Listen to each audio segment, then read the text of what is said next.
What is up, ladies and gentlemen? We are back with another A to Z of Ark, and today, guys, we are taking a look at the Griffin. Now, guys, the Griffin is found exclusively on Ragnarok, and you'll generally find them in this area around here. We are currently located... Hold on, let me take my gauntlets off so you can actually see the map. We're actually located around these sort of high bouldery areas. Now, you can find them in other areas. However, I found that this is probably one of the best spots to find the Griffins. As well as that, these large sort of mountains, I guess you could call them, make it so that you can set up some traps pretty easily up on them and cut your Griffin down into those traps. So, guys, what you need to do first is you need to find a Griffin, and the easiest way to tame these guys up is to build a trap for them. Hands down, you need to build a trap for the Griffins, otherwise you're going to struggle to tame these guys up, because they will fly away from you once their torpor starts getting higher and higher, and yeah, they'll get away from you eventually. You can see we've got one just down here. I don't know what level it is, but we're going to use our Pteranodon right here, and we're going to kite it towards the trap. Now, we've got two traps set up. Both of these are optional. One is slightly better than the other, and I would recommend using one over the other. But in case you guys wanted sort of more of a, I guess like a permanent sort of one, you could use this one. So we're going to get this Griffin's attention. Now, the problem with the Griffins is that they aggro on literally bloody everything. So if you're struggling to get your Griffin to come after you, kill some stuff in the area. They do have an extremely large turning radius, but you can see here he's now after us. There we go. So make sure that you let him hit you every now and again, just so that he keeps aggro on you. Otherwise, yeah, he'll just de-aggro off you and fight something else. So we're currently heading towards our traps, which is just over here. We're just going to get his attention one more time. Attaboy. Alright, so you can see we've got two traps set up over here. We're going to go to the one that we prefer, but I will show you the other one just in case you guys want to see what it looks like. Both of them are very, very similar. One is kind of more so if you're on foot than the other. But let's just get this Griffin over here and we'll talk to you guys about it when we get there. Alrighty, here we go. So we're going to use this trap right here. This one on the right side. Now, you've got a couple of options. You can make it so that there's enough space for your Pteranodon to fit through, which you can see that we're going to need to do because we did not line that up properly. And if you miss, you will need to pull the Griffin away because they have such a large turning radius. It can be very, very annoying to try and get these guys into traps. But there you go. You can see there he is in the trap. We're going to jump off so he stays aggroed on our Pteranodon. Close that gate. And just like that, we've got ourselves a trapped wild Griffin. Calm down, dude. Calm down. There is quite a lot of air dust. I apologize for that. Once you've got these guys trapped, all they are is a simple knockout tame. Bring your long neck, bring your trank, arrows, whatever you want to use. But you can see here we've got a 4 dinosaur gate frame trap.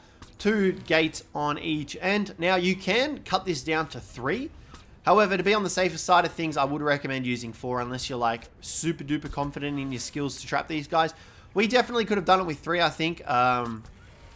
I chose to do it with 4 though, to be on the safer side of things, to not mess up the video and make it look like I'm a pleb. But yeah, you can also make it 5 or 6 or however many dino gate frames you want.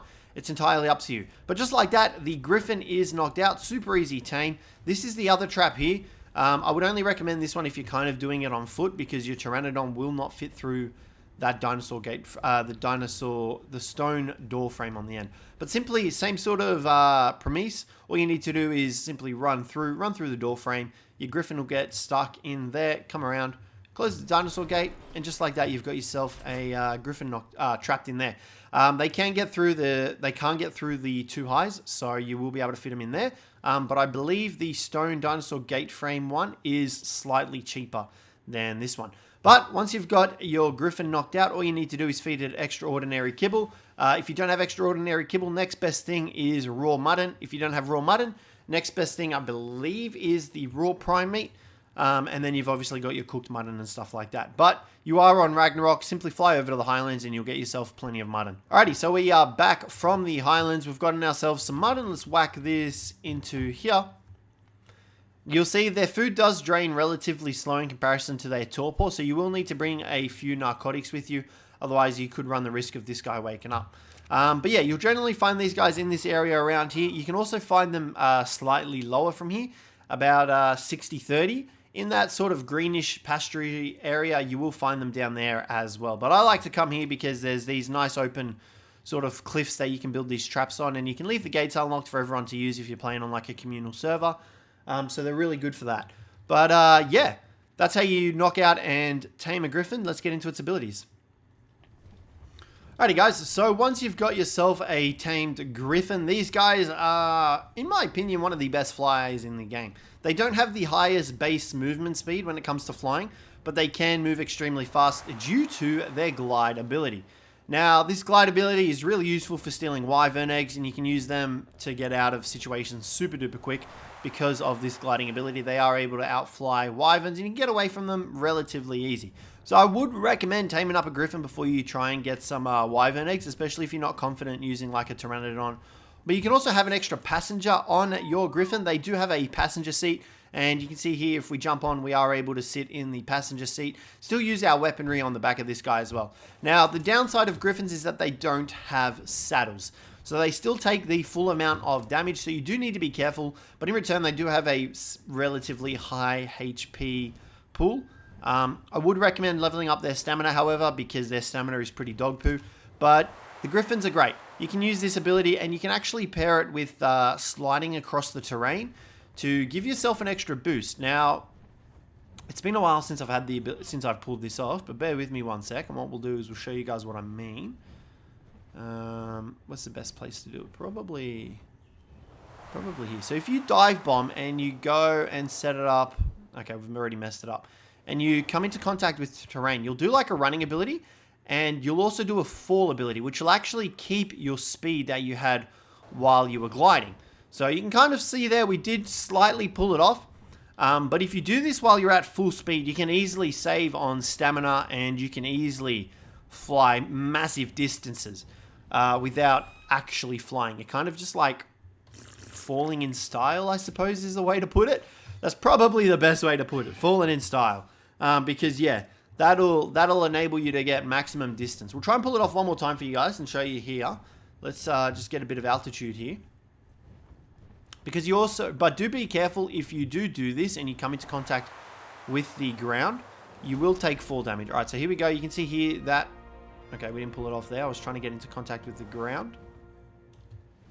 But if you do pull it off and you hit the ground, you will take fall damage. So be careful because that can kill Griffins. All right, doesn't look like we're going to be able to pull it off, but you guys most likely know what I'm talking about. And we did pull it off in that first little section-y bit. These guys also have full gyrating flying. So like the Tappy, they can fly on in circles, and they can fly on the spot. They can fly upwards. They don't need to worry about sort of facing the direction that they're wanting to go. But they also have the ability to pick up players and small creatures. We'll chuck up the list of dinos and stuff like that that they can carry right here for you. And you do that by pressing your third attack, so your C button for computer and your thumbstick for consoles. But they also have a dive bomb ability.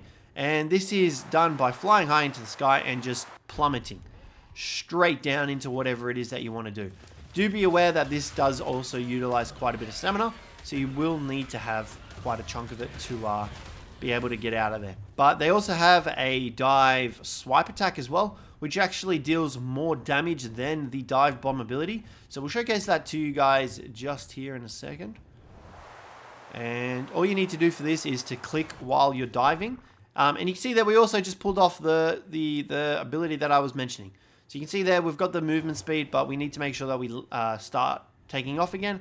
Otherwise, we will take a bunch of fall damage. But the dive claw ability does deal more damage than the dive bomb ability. You saw there we hit for about 442, I think it was. So a pretty solid amount of damage there. But let's do this and let's come up here. And you can see, I'm just trying to find the raptor. There's the raptor. You can see here that if we do the dive bomb attack, it only deals about 81 damage. So it's definitely better if you go about using the diving swipe ability when you have the opportunity to. Because yeah, I would recommend using that as much as you can if you're trying to take something out. Oh god, we're out of stamina. But you can also use weapons on the back of the Griffin as well. So you can actually use the Griffin while trying to tame stuff, which is actually really good for using it to tame up like Gigas and Rexes and that sort of stuff, because you can simply just hover above them without the need of, you know, being in danger. So it's really good for that. Now, you can also hop off them and use them as a little sort of floating platform, as long as you get off on them at the right spot. You can see here we're standing on our Griffin. We can move around him a little bit and position ourselves in order to shoot out and try and tame whatever it is that we want to try and tame. You do have a slight hitbox missing opportunity in between their wings, but I wouldn't risk it. If anything, you just need to fly around, reposition, and you'll be able to knock out whatever it is that you're trying to reach. Now, like I said earlier, you can use the Griffin to take Wyvern eggs, and it's actually super duper easy with the Griffins as well, because you have the ability to use the whip on the back of the Griffin. Now, do note that if you have a weapon out, you won't actually be able to dive. So make sure that if you're trying to dive away from from Wyverns or really anything, that you don't have your weapon out, otherwise you will not be able to glide. But right now I'm just trying to find an egg to steal so we can show you guys. Here we go, we've got one right here. All you need to do is you can simply fly up to it, whip that bad boy, whip the bloody egg. Can we whip the egg, please? Get the egg. So you can see here that we've got a Wyvern after us, and like I said, the Griffins are capable of outflying the Wyverns. You just need to make sure that you have enough height to do the dive ability, and you should be able to get away from them without much of a problem, really. You can see here we've already massively outrun the Wyverns already, and all you need to do is just simply fly up again and dive bomb again, and just keep getting that altitude.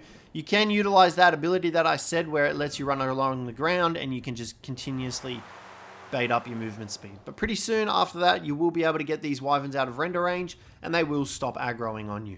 And you can see here we are pretty much massively outflying them. We've only used about half a bar of stamina. So definitely would recommend using a Griffin for the Wyvern eggs. But yeah, that's pretty much it, guys. That pretty much covers everything of the Griffin. So hopefully you guys enjoyed this video. If you did, don't forget to leave a like, subscribe down below for more. But other than that, guys, I will catch you in the next one.